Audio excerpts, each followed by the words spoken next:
নমস্কার বন্ধুরা, প্রতিদিনের মতোই আবার চলে এলাম ছোট্ট একটা মিনি ব্লগ নিয়ে। তো মাই গ্যালারিতে তোমাদের সবাইকে স্বাগত। আজকে ষষ্ঠী, তো ষষ্ঠীর অনেক শুভেচ্ছা সবাইকে। খুব ভালো করে পুজো কাটাও। তো দেখো সকালবেলা হালকা ফুলকা ব্রেকফাস্ট করে নিয়েছি। আমি খাইনি, কিন্তু আমার হাজব্যান্ডের জন্য তো করতেই হয়, তো সেটা একটুখানি তোমার সাথে শেয়ার করলাম। তো ভাজা আর রুটি দিয়ে দিয়েছিলাম। তো এটাই ছিল আজকে সকালের ব্রেকফাস্ট ওর।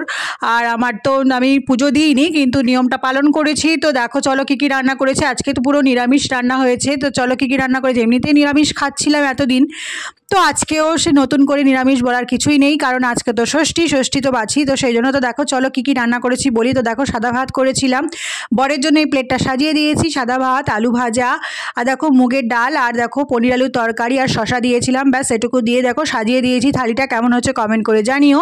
আর আমার দেখো থালিটা সাজিয়ে দিয়েছি। দেখো লুচি দিয়েছি আর চানা পনির করেছিলাম, মানে চানা পনির হেভি লাগে খেতে, তো সেই জন্য করেছিলাম। আর পনির আলু তরকারি করেছিলাম, আর স্যালাড দিয়ে জাস্ট সাজিয়ে দিয়েছি। তো খাওয়ার পরে চলে গেছিলাম একটু ঠাকুর দেখতে, কারণ মা আর বোন এসেছিলো, তো সেই জন্য।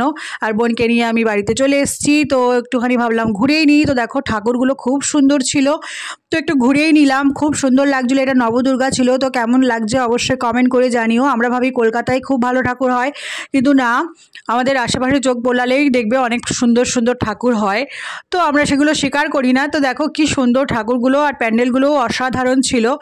তো মিনি ব্লগটা কেমন লাগলো সেটা জানিও। আর দেখো এই প্যান্ডেলটা ছিল দেখো সাদা কাপড়ের আর গামছা দিয়ে, অসাধারণ ছিল। আর ঠাকুরগুলো তো মানে দেখতে খুবই সুন্দর। তো যাই হোক, দেখো সব মিলিয়ে মিনি ব্লগটা কেমন লাগলো অবশ্যই কমেন্ট করে জানিও। আর তারপরে দেখো বাড়িতেও চলে এসেছি। আসার পর একটুখানি চানা মশলা দেখো ঠিক পুরো ঘুগনির মতো খেলাম। তো কেমন লাগলো অবশ্যই জানিও। টাটা।